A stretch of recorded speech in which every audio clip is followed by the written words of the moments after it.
श्री शिवाय नमस्तुभ्यं। आइए सुनते हैं बहुत ही दुर्लभ कथा। पूर्ण श्रद्धा से और प्रसन्न चित्त मन से श्रवण कीजिएगा। एक बार देवऋषि नारद भगवान विष्णु के पास गए और प्रणाम करते हुए बोले, भगवान मुझे सत्संग की महिमा सुनाइए। भगवान मुस्कुराते हुए बोले, नारद तुम यहाँ से आगे जाओ, वहाँ इमली के पेड़ पर एक रंगीन प्राणी मिलेगा। वह सत्संग की महिमा जानता है, वही तुम्हें समझाएगा। नारद जी खुशी खुशी इमली के पेड़ के पास गए और गिरगिट से बातें करने लगे। उन्होंने गिरगिट से सत्संग की महिमा के बारे में पूछा। सवाल सुनते ही वह गिरगिट पेड़ से नीचे गिर गया और छटपटाते हुए प्राण त्याग दिए। नारद जी आश्चर्यचकित होकर लौट आए और भगवान को सारा वृतांत सुनाया। भगवान ने मुस्कुराते हुए कहा, इस बार तुम नगर के उस धनवान के घर जाओ और वहां जो तोता पिंजरे में दिखेगा उसी से सत्संग की महिमा पूछ लेना।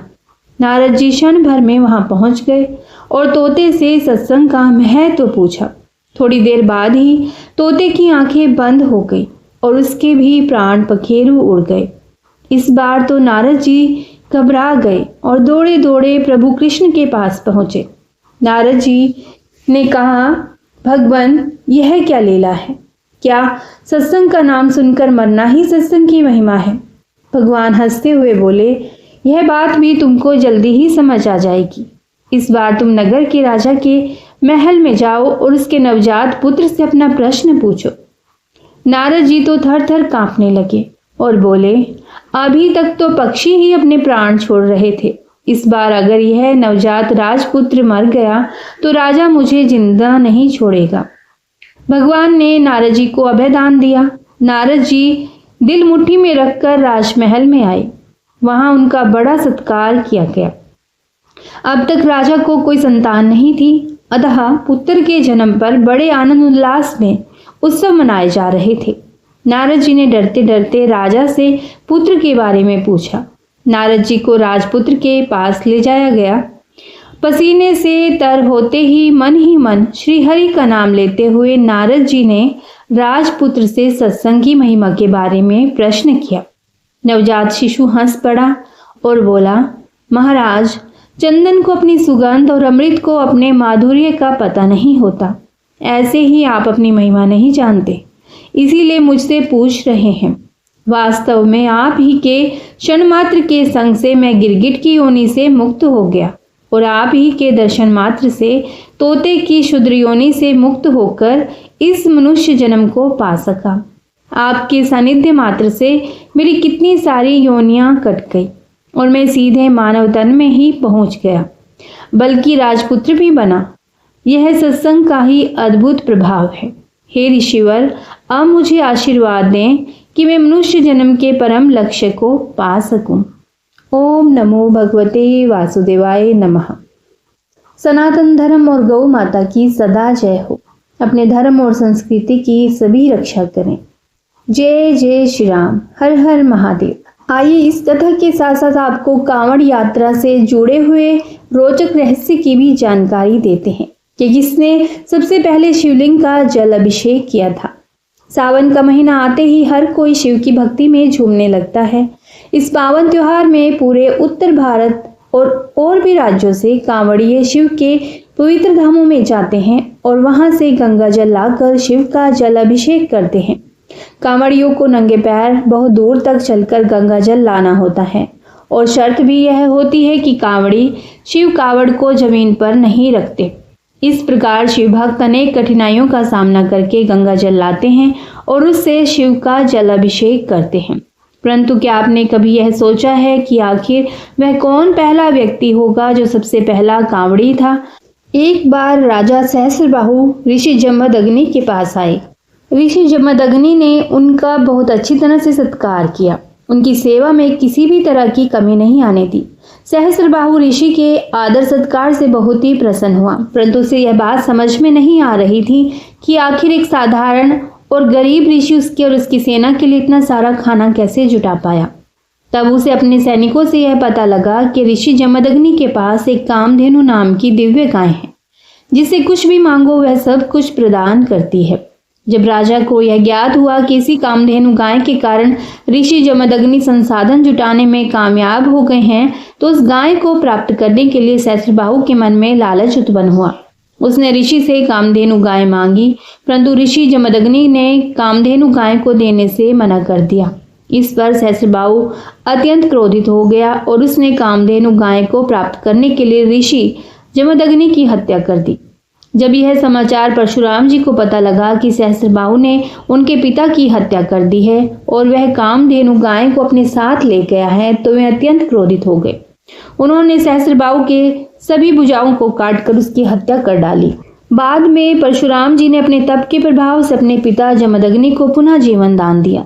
जब ऋषि को यह बात पता चली कि परशुराम ने सहस्त्रबाहु की हत्या कर दी, तो उन्होंने इसके पश्चाताप के लिए परशुराम जी से भगवान शिव का जल अभिषेक करने को कहा।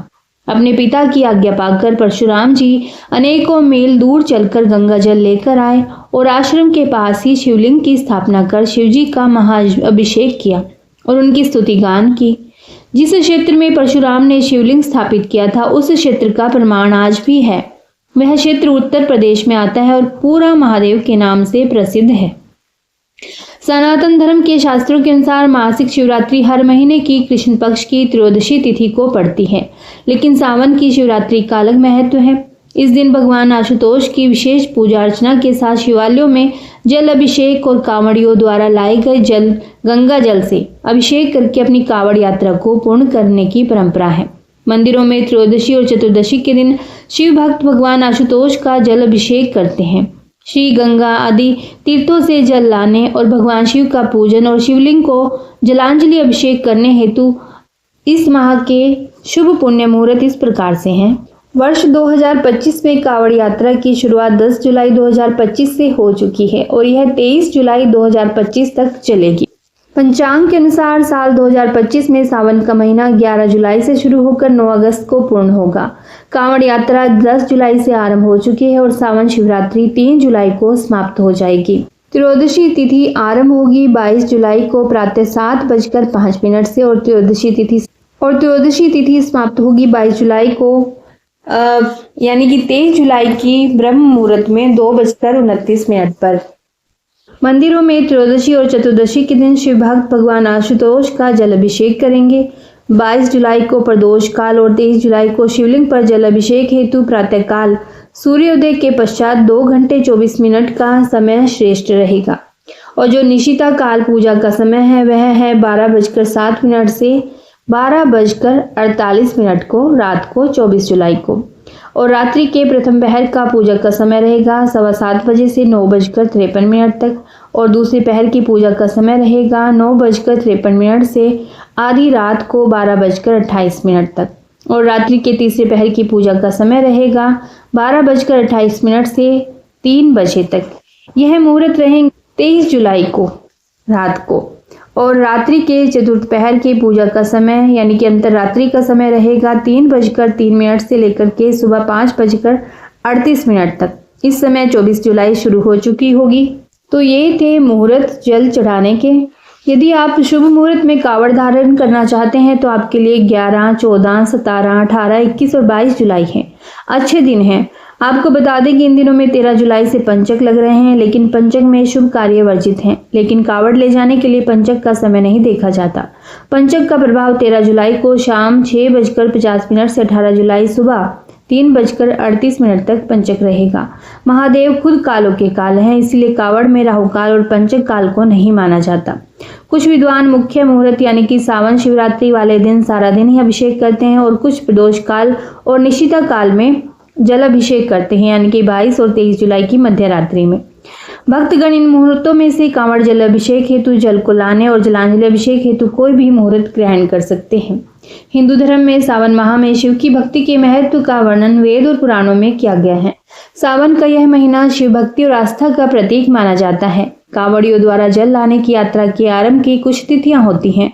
इन्हीं तिथियों पर कांवड़ियों को यात्रा करना शुभ रहता है। सावन के पावन मास में शिव भक्तों के द्वारा कांवड़ यात्रा का आयोजन किया जाता है। इस दौरान लाखों शिव भक्त दूर से और दुर्गम स्थानों जैसे गोमुख, श्री अमरनाथ, श्री हरिद्वार, नीलकंठ और गंगा आदि तीर्थों से पवित्र गंगा जल के कलश से भरी कांवड़ को अपने कंधों पर रखकर पैदल लाते हैं। और उस गंगा जल से भगवान शिव के प्रतिष्ठित मंदिरों, ज्योतिर्लिंगों, विग्रहों, स्वरूपों और क्षेत्रीय मंदिरों में शिव भक्त कांवड़ियों द्वारा श्रद्धा रूपी श्री गंगा जल का अभिषेक किया जाता है। स्कंद पुराण के अनुसार सावन मास में नियम पूर्वक नक्त व्रत करना चाहिए और महीने भर प्रतिदिन रुद्र अभिषेक करना अत्यंत पुण्यदायी होता है। कुछ लोगों का भ्रम है कि सावन भाद्रपद मास में नदियां रजस्वला रूप हो जाने से उनका जल पवित्र नहीं होता, परंतु स्कंद पुराण में स्पष्ट उल्लेख है कि सिंधु, सूती, चंद्रभागा, गंगा, सरयू, नर्मदा, यमुना, लक्ष्य, जाला, सरस्वती ये सभी नंद संज्ञा वाली नदियां रजो दोष से युक्त नहीं होती हैं। ये सभी अवस्थाओं में निर्मल रहती हैं। प्रतिवर्ष होने वाली इस यात्रा में भाग लेने वाले श्रद्धालुओं को कांवड़िया अर्थात कांवड़िया कहा जाता है। भगवान शिव की प्रसन्नता हेतु आषाढ़ पूर्णिमा से लेकर संपूर्ण सावन मास शिव भक्त कांवड़िए तीर्थ स्थलों तथा अन्य तीर्थ स्थलों से गंगा जल लाकर इसी प्रकार से भगवान शिव का जल अभिषेक करते हैं। हिंदू धर्म शास्त्रों में प्रति वर्ष सावन मास में कावड़ लाने तथा भगवान शिव का जल अभिषेक करने के कई कारणों का उल्लेख किया गया है, जिसमें से 2 मुख्य कारण इस प्रकार से हैं। सबसे पहला तो है कि सतयुग में देवासुर संग्राम के समय समुद्र मंथन में से जो 14 रत्न प्राप्त हुए थे, उनमें अमृत कलश से पहले कालकूट नामक हलाहल यानी कि विष भी प्राप्त हुआ था। सृष्टि की रक्षा और सर्व कल्याण हेतु उस भयंकर विष को स्थान देने के लिए भगवान शिव ने उस विष का पान कर लिया। उस विष को कंठ में धारण करने से विष के घातक प्रभाव से भगवान शिव का बदन भयानक गर्मी से झुलसने लगा। तब इस भीषण जलन से मुक्ति प्रदान करने के लिए देवी देवताओं, ऋषि मुनियों और शिवगणों ने गंगा जल और अन्य पवित्र नदियों के जल से भगवान शिव का अभिषेक करके विष की तीव्र ज्वाला को शांत किया था। और तभी से सावन मास में शिव कृपा पाने हेतु सावन मास की पूजा, अभिषेक और कावड़ यात्रा की परंपरा शुरू हो गई थी। तभी से ही विष के कंठ में धारण विष के प्रभाव से भगवान शिव को नीलकंठ भी कहा जाने लगा। शिव पुराण में भी उल्लेख है कि भगवान शिव स्वयं ही जल हैं, इसीलिए जल से उनके अभिषेक के रूप में आराधना का उत्तमोत्तम फल है, जिसमें कोई भी संशय नहीं है। और इसका दूसरा कारण है भगवान शिव को सावन का महीना अत्यंत प्रिय है, क्योंकि भगवान शिव सावन के महीने में पृथ्वी पर अवतरित होकर अपनी ससुराल गए थे और वहां उनका स्वागत अर्घ्य और जल अभिषेक से किया गया था। माना जाता है कि प्रतिवर्ष सावन माह में भगवान शिव अपनी ससुराल आते हैं। भूलोक वासियों के लिए शिव कृपा पाने का यह उत्तम समय होता है। अतः शिव भक्तों ने भगवान शिव की प्रसन्नता हेतु सावन मास में भगवान का जल अभिषेक करना आरंभ कर दिया।